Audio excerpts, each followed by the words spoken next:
दोनों पुत्रों की हो गई। तभी एक दिन ध्रुव ने कहा, उत्तम से बोले भैया तुम मेरे पास मत आया करो, मौसी जी बहुत नाराज होती है। उत्तम ने कहा, तुम इतनी सी बात भी नहीं मेरी खातिर झेल सकते हो, क्या तुम मेरे भाई नहीं हो? ध्रुव ने कहा, भैया ये बात भूल के भी मत कहना, मैं तुमसे बहुत प्रेम स्नेह करता हूं, तुम तो मेरे प्राण हैं। तो भैया आज चलो पिताजी की कचहरी में चलते हैं। उत्तम ने अपने भाई ध्रुव को कहा कचहरी में जाने को, लेकिन ध्रुव हाथ जोड़ कहता है, भैया मैं तेरे हाथ जोड़ता हूं, मुझे कचहरी मत ले चल। क्यों? वहां मौसी जी भी बैठी होंगी और मौसी जी मुझे तुम्हारे साथ देखते ही नाराज हो जाएंगे। उत्तम ने कहा, भैया क्या मेरी खातिर मेरी माँ की तुम इतनी भी बात सहन नहीं कर पाओगे? तो तुम मेरे भाई नहीं हो। इतनी बात सुनते ही ध्रुव बोला, नहीं नहीं भैया मैं तुम्हारा भाई हूँ, तुम्हारी यही इच्छा है तो चलो मैं चलता हूँ। गौर कीजिए मेरी माता बहनों भाइयों, आज अपने पिता की कचहरी में पहली बार दोनों बच्चे जा रहे हैं, भरा दरबार है।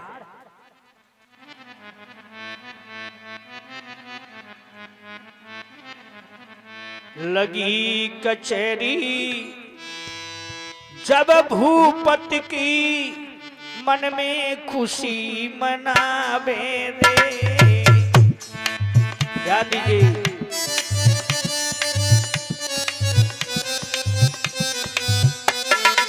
लगी कचहरी जब भूपति की, मन में खुशी मनावे रे। दोनों भैया खेलत खेलत राजा के ढिंग आवे रे।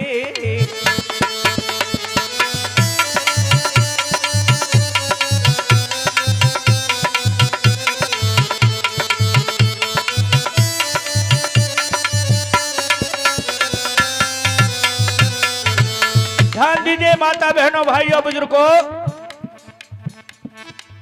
आज जैसे ही कचहरी में प्रवेश हुए दोनों भैया, सुंदर बालक, घुंघराले बाल, थोड़ी पे तिल है, लोग जो देखते हैं वो देखते ही उनके ऊपर नछावर हो जाते हैं, प्रसन्न हो जाते हैं। हंसों की सी जोड़ी उनकी, चंद्र बदन धबतारो रे। हंसों की सी जोड़ी। आज दोनों भैया जैसे ही कचहरी में पहुंचे, सबने उठकर के उनका सम्मान किया, और राजा ने जैसे ही देखा, गद्दी को छोड़ करके राजा अपने बेटा ध्रुव के पास पहुंच गए। गौर कीजिए माता बहनों भाइयों, अरे हंसों की सी जोड़ी उनकी, चंद्र बदन धबतारो रे। गोदी लयो उठाई ध्रुव को, कंठ लगा पुचकारो रे।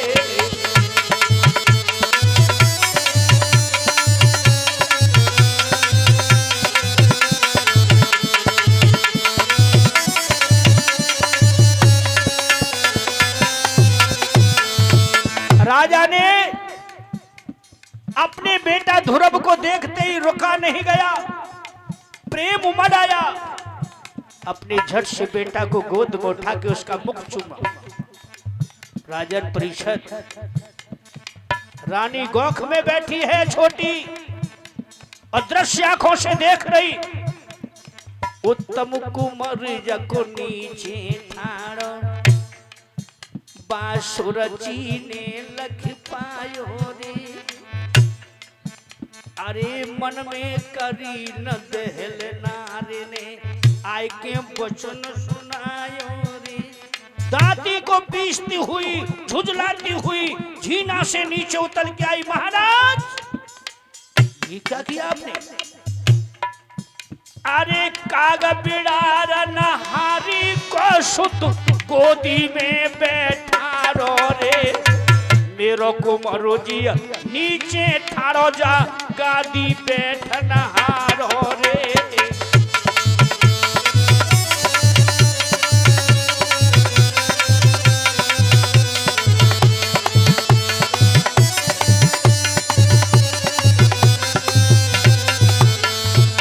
भरे दरबार में हया शर्म खो करके उस रानी ने राजा को फटकारा और राजा उसके सुंदरता पे अपने धर्म को खो करके पागल हो गए थे।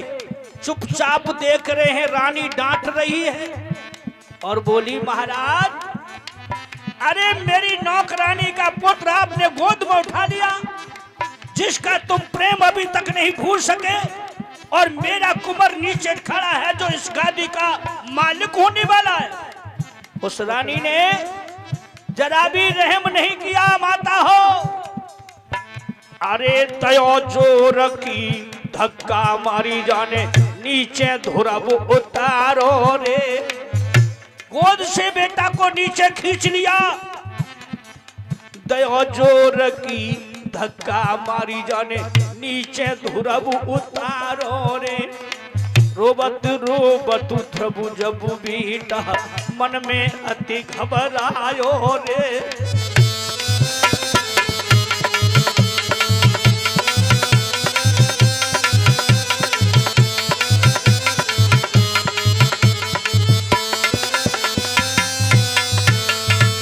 आज ध्रुव को नीचे गोदी से उतार के धक्का मार के जमीन पे गिरा दी और कहा, पापी नीच।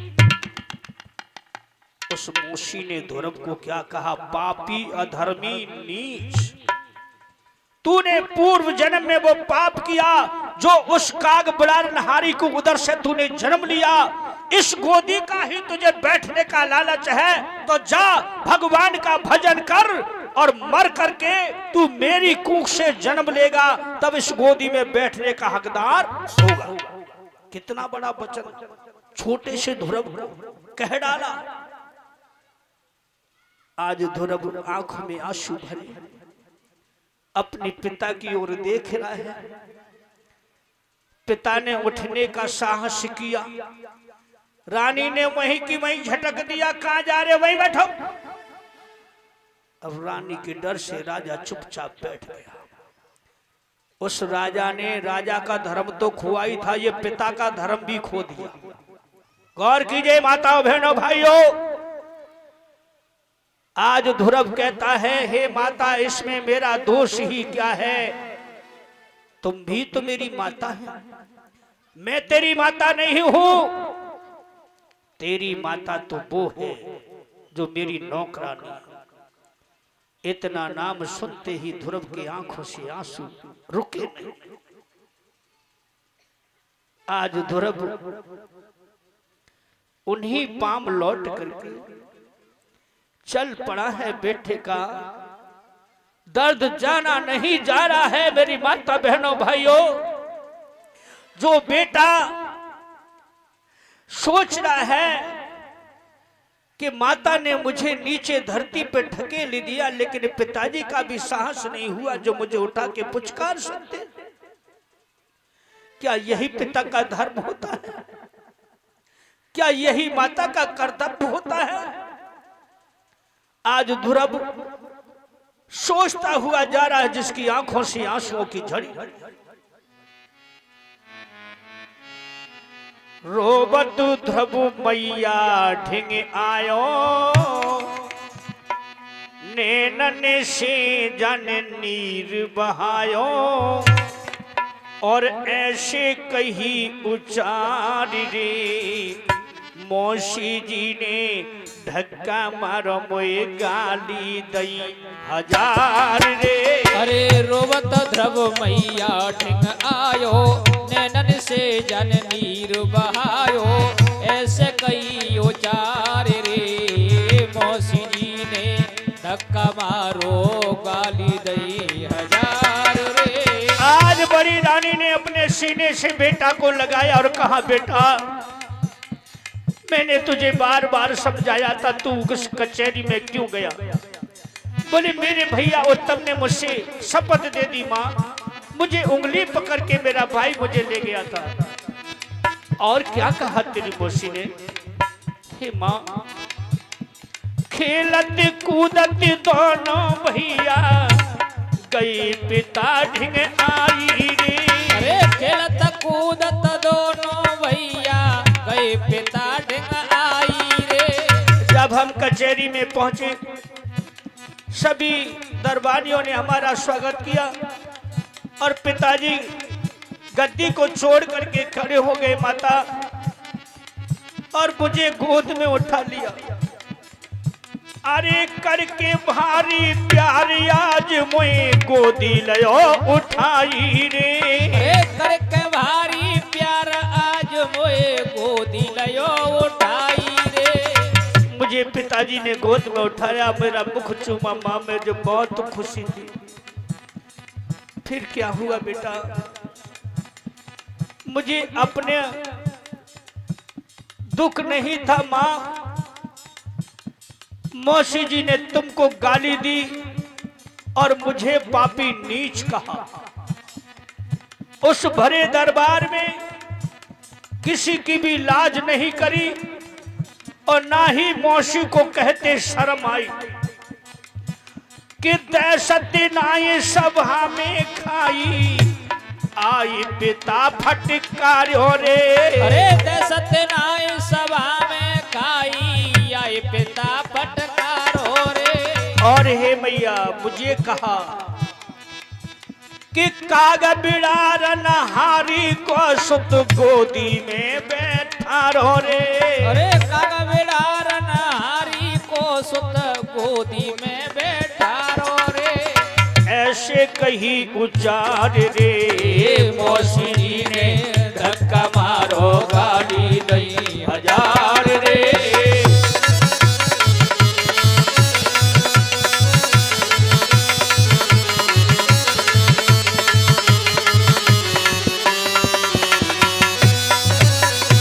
आज ध्रुव का ही का बदा हुआ है। मैया बार बार उसे थपथपा रही है, लेकिन ही का नहीं रुक रहा। वो कहता है कि माँ, आज जो मैं तुझसे पूछ रहा हूं तुझे जवाब देना होगा। बोले क्या पूछ रहा है बेटा? मुझे तू चुप हो जा, आंखों से आंसू मत बहा। हे माँ, आज मुझे इतना बता दे, क्या मैया मेरे पिता नहीं है कि वो अंत से ले आई? अरे क्या मैया मेरे पिता नहीं है का मोई अंत से ले आई? जाको भेद बता दे मैया मोको दियो समझाई। अरे जाको भेद बताए दरी मैया मोको दियो समझाई। मैं तो रहो विचार रे मौसी जी ने धक्का मारो गाली दई हजार रे।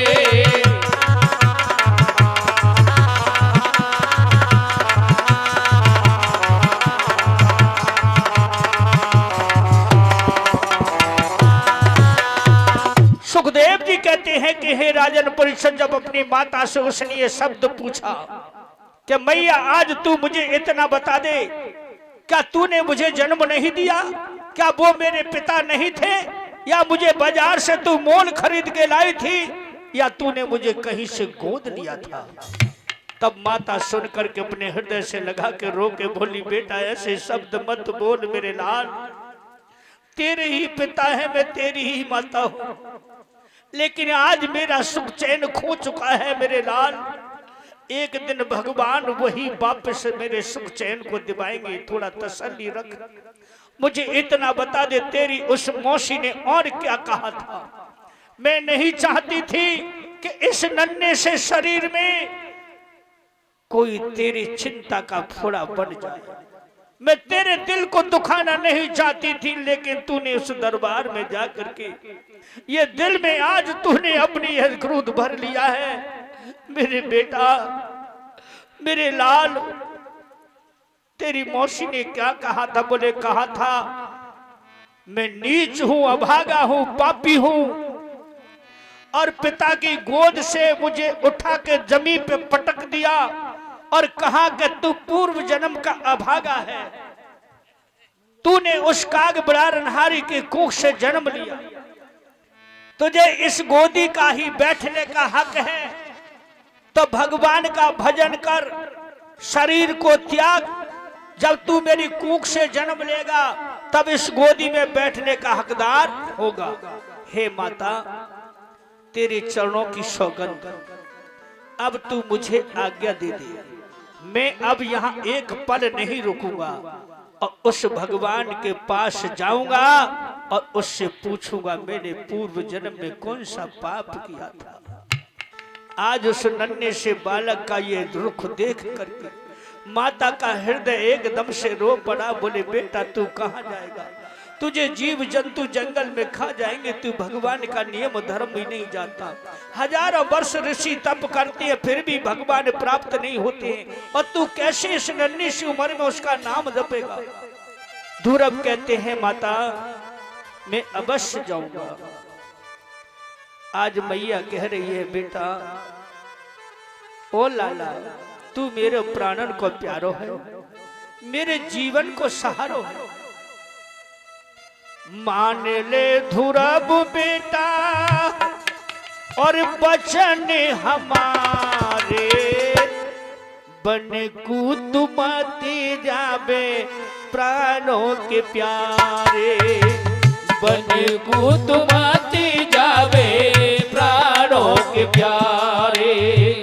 मान ले ध्रुव बेटा वचन हमारे, बन कुतुमती जावे प्राणों के प्यारे, बन कुतुमती जावे प्राणों के प्यारे। आज मैया समझा रही है ध्रुव को, सीने से लगा और कहा बेटा यदि तू ही न रहेगा तो मैं जी करके क्या करूंगी। धीरज दिल में बेटा कौन बधावे, धीरज दिल में बेटा कौन बधावे, तो बिन छैया मोकू से नयावे, तो बिन छैया मोकू चैन नयावे, आखिन के आगे रहना हो,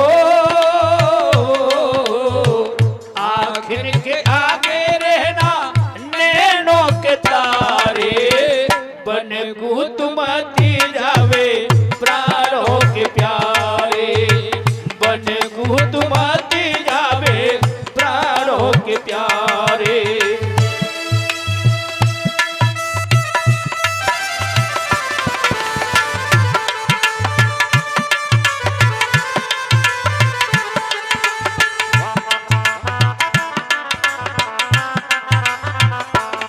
आज मैया थोड़ी सी हाथ लगा के बोली लाला बारी उमरिया तेरी, बेटा बारी उमरिया तेरी 5 बरस की, बारी उमरिया तेरी 5 बरस की, बात न जाने लाला धर्म करम की, ओ बात न जाने बेटा धर्म करम की, कर कर तपस्या साधु हो, कर कर तपस्या साधु संत हुआरे, बन कुतुमती जावे प्राणों के प्यारे, बन कुतुमती जावे प्राणों के प्यारे।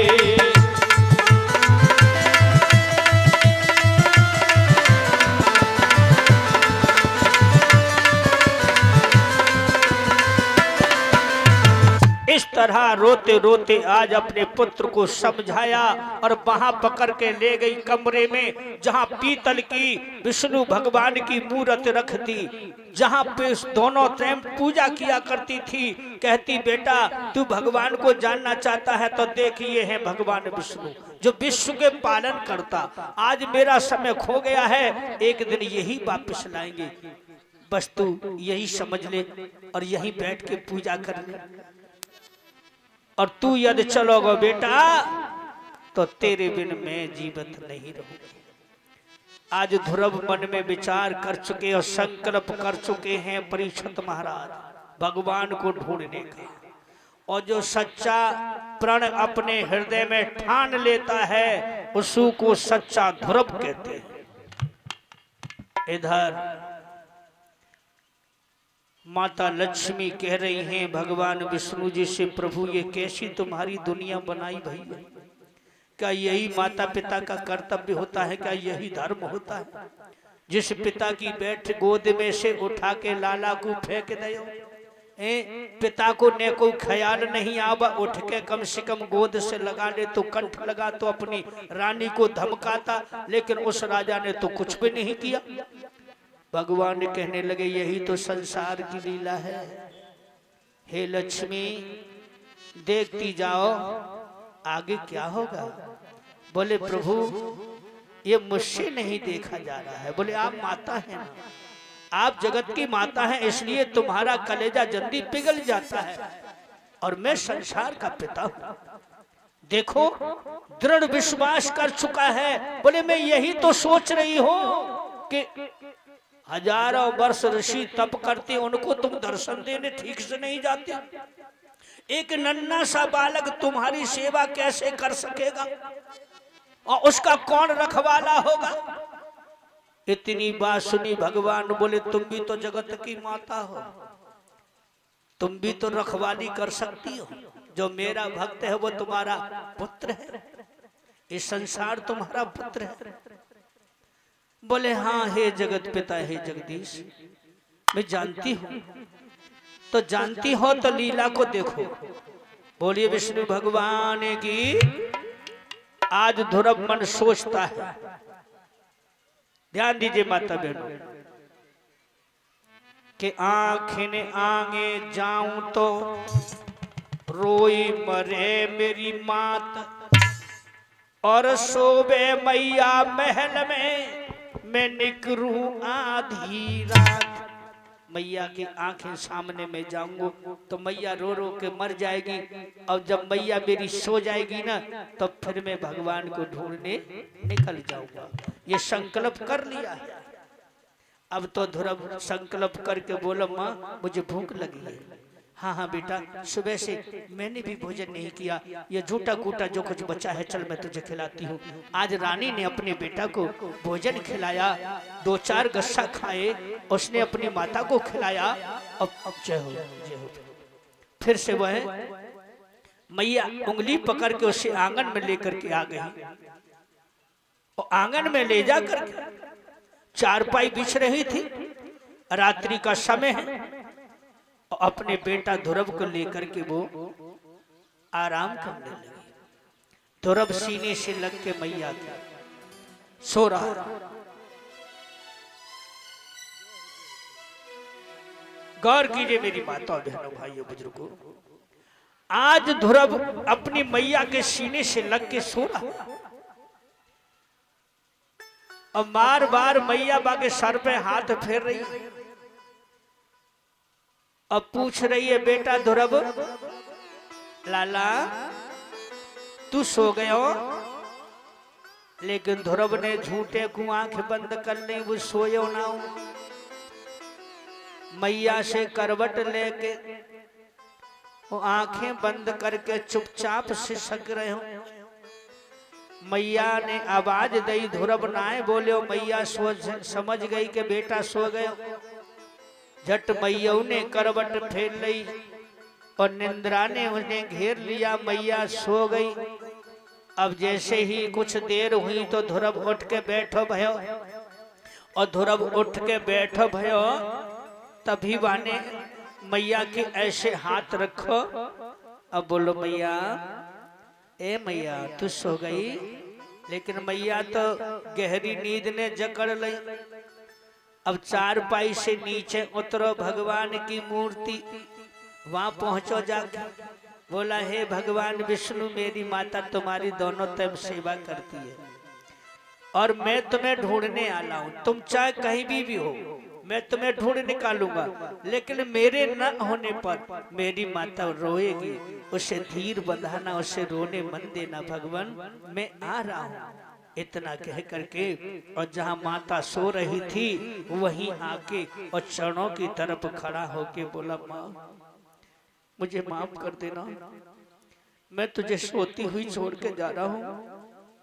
तेरे चरणों की सौगंध, या तो भगवान को ढूंढ के वापस ही लौटूंगा, अन्यथा मुझे भगवान नहीं मिले तो माता फिर मैं तेरे पास लौट के नहीं आऊंगा, मुझे माफ कर देना।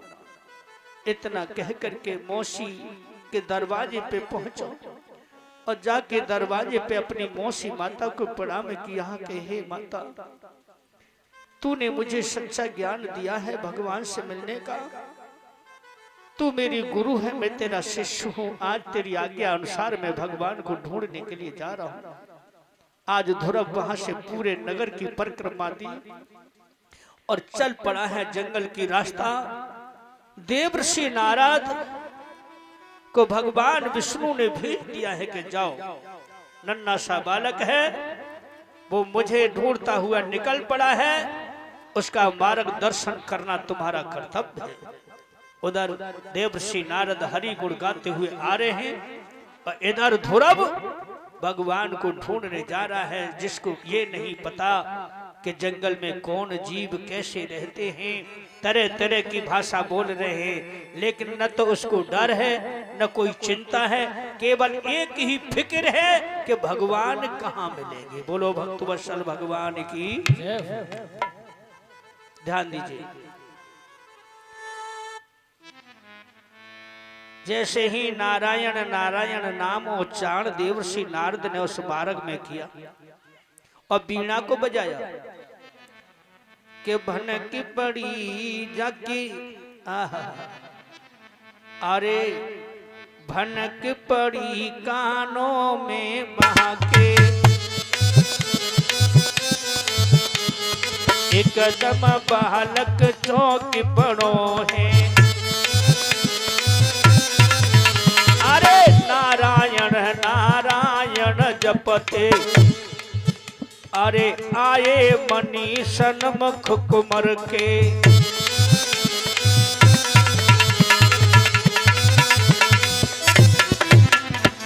आज देवर्षि नारद नारायण नारायण जपते कुमर के सामने आके खड़े हो गए। ध्रुव भगवान देख, यानी भगवान के भक्त नारायण उस भक्त की जो भगवान की खोज में निकला है उसकी सूरत को निहार रहे। ध्यान दीजिए, सूरत देख उमरिया बारी, सूरत देख उमरिया बारी, अरे ठाड़े सोच रहे तब धारी,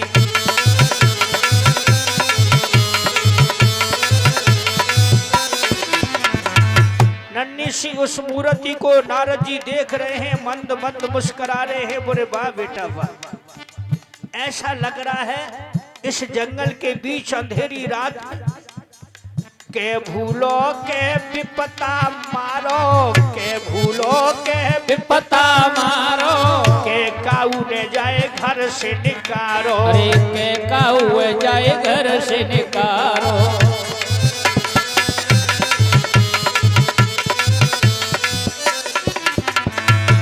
देवर्षि नारद सोच रहे, ऐसा लग रहा है मानो ध्रुव किसी रास्ते को भटक गया हो, या किसी ने इसे मार के भगा दिया हो, या घर से निकाल दिया हो। एकदम नारद को देखा सामने तो वह दोनों हाथ जोड़ करके नन्हा सा बालक बोला, हे मुनीश्वर दंडवत आपको। बोले बेटा तुम कौन हो, कहाँ के रहने वाले हो, इस जंगल में क्या तुम रास्ता भूल गए हो, कहाँ जा रहे हो। बाबा पहले आप बताओ आप कौन हैं, इस जंगल में तुम क्या कर रहे हो। बोले मैं तो नारायण का भक्त हूँ, मेरा नाम है नारद।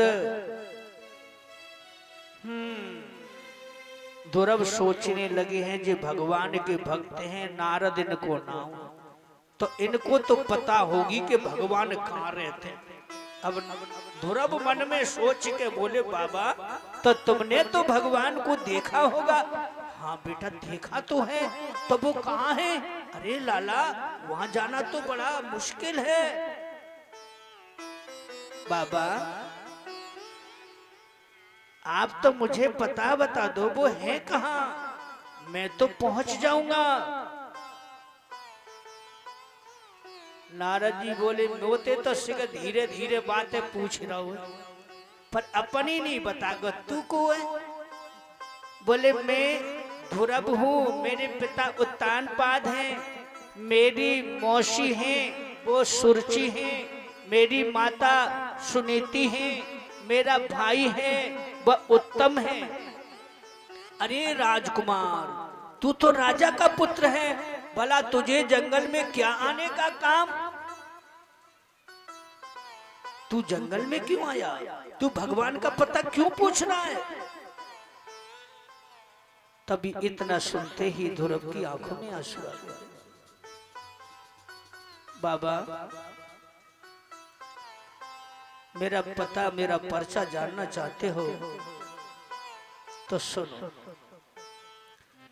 रो रो के ध्रुव कहे सुनो मोन ज्ञानी, मौसी सुरच ने मेरी कदरी न जानी। रो रो के ध्रुव कहे सुनो मोन ज्ञानी, मौसी सुरच ने मेरी कदरी न जानी।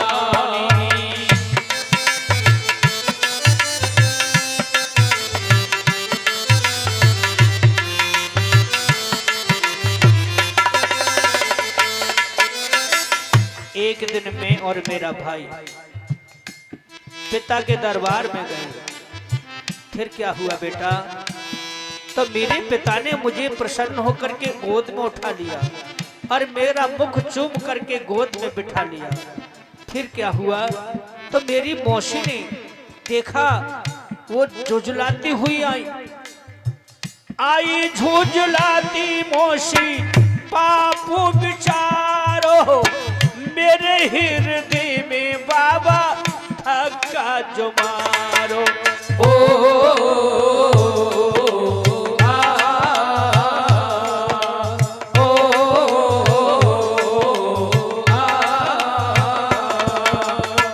आई झुझलाती मौसी बाबू बिचारो, मेरे हृदय में आके धक्का जो मारो। ऐसे झुझलाती कहे मोशे न बोल सहे काल की निशानी, मौसी सुरच ने मेरी कदरी न जानी।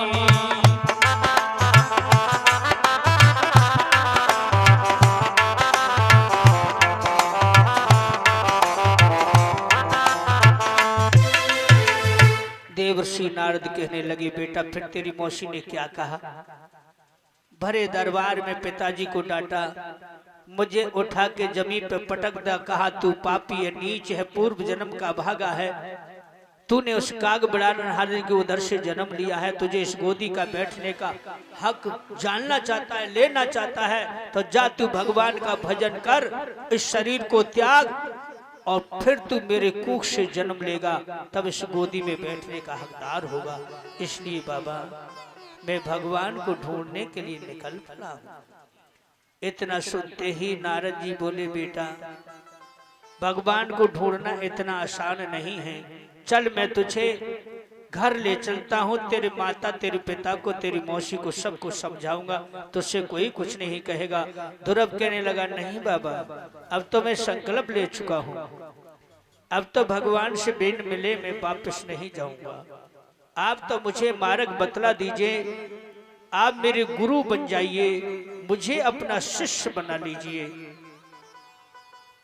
हे राजन परीक्षित, नारद जी ने जब ऐसी हट देखी ध्रुव की तो उसी क्षण उन्होंने अपने सीने से लगाया, कहा वाह बेटा वाह, इसको कहते हैं दृढ़ विश्वास वाला ध्रुव। कि दुखी कुमर को देख तरस जब मुनिवर को आयो। अरे दुखी दुरव को देख तरसो जब मुनिवर को आयो। अरे फेरो सर पे हाथ धुरव को नारद समझायो। अरे फेरो सर पे हाथ धुरव को नारद समझायो। आज कहने लगे बेटा अब मैं तुझे अपना शिष्य बनाऊंगा और तुझे गुरु मंत्र दूंगा जिससे तुझे भगवान प्राप्त हो जाए। अरे पिता की गोदी क्या रखा। अरे पिता की गोदी क्या रखा। अरे करियो प्रेम से भजन लला तेरी कोई करे रक्षा। अरे करियो प्रेम से भजन लला तेरी कोई करे रक्षा। अरे के मन क्रम वचन उच्चारण से। अरे के मन क्रम वचन उच्चारण से। अरे बोई लगा में पार नाव तेरी भवये सागर से। अरे बोई लगा में पार नाव तेरी भवये सागर से। के हरे को भूल मती जाना। अरे के हरे को भूल मती जाना।